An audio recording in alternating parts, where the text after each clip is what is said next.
Hello বন্ধুরা, welcome back to my channel. তো আমি আবার একটা ইজি নেল আর্টের ভিডিও নিয়ে চলে এসেছি। তো ফার্স্টে দেখ একটা মেরুন কালার নেল পলিশ আমি পরিয়ে নিলাম। হ্যাঁ, মেরুন কালারই। তো পরিয়ে নেওয়ার পর সেটাকে পুরোপুরি শুকিয়ে নিয়েছি। একটু গ্লসি গ্লসি ভাব আছে, বাট শুকানোর পর একটু ম্যাট ফিনিশ এসছে, ঠিক আছে। এবার তো সেটা শুকানোর পর দেখো হোয়াইট কালার নেল পলিশ নিয়েছি, মিডিয়াম সাইজের একটা ডটের টুলস নিয়ে জাস্ট ডট ডট দিয়ে যাচ্ছি। মিডিল বরাবর একটা লাইন টানলাম, একটু গ্যাপ গ্যাপ রেখেছি প্রত্যেকটা ডটের মাঝখানে।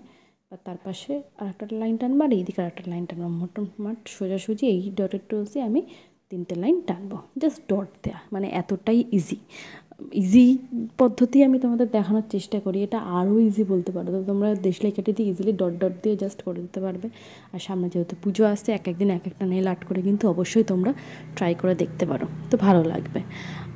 তো দেখো অলরেডি 3টে লাইন টানা হয়ে গেছে। এরপর আরেকটু সরু ডটের টুলস নিয়ে এবার যে গ্যাপগুলো দিয়েছি তার মাঝে মাঝে একটা করে ডট দিয়ে দেবো, 2টো লাইনের মাঝখানে। দেখো যেভাবে দিচ্ছি সেভাবে দেবে। তোমরা এখানে টুথপিক ইজিলি ব্যবহার করতে পারো। তো করতে পারো এক একদিন এক একটা ড্রেসের সাথে ম্যাচ করেও কিন্তু তোমরা নেল আর্ট করতে পারো, বেশ ভালোই লাগবে।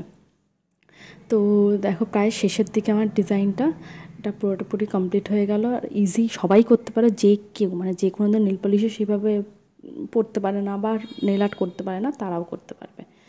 তো আমার এটা পরে আমি দেখো সাইডগুলো একটু দিয়ে দিচ্ছি। আমি ভাবলাম একটু ভরাট ভরাট লাগে, সাইডে না দিলেও অসুবিধা হতো না, দেখতে ভালোই লাগতো। বাট তাও আমার মনে হলো না, সাইডগুলো একটু হাফ হাফ করে দিয়ে দিই। তো আমার দেখো ডিজাইনটা কমপ্লিট হয়ে গেছে। কেমন লাগলো অবশ্যই জানিও, ভালো লাগলে একটা লাইক করে দিও। এখন টাটা।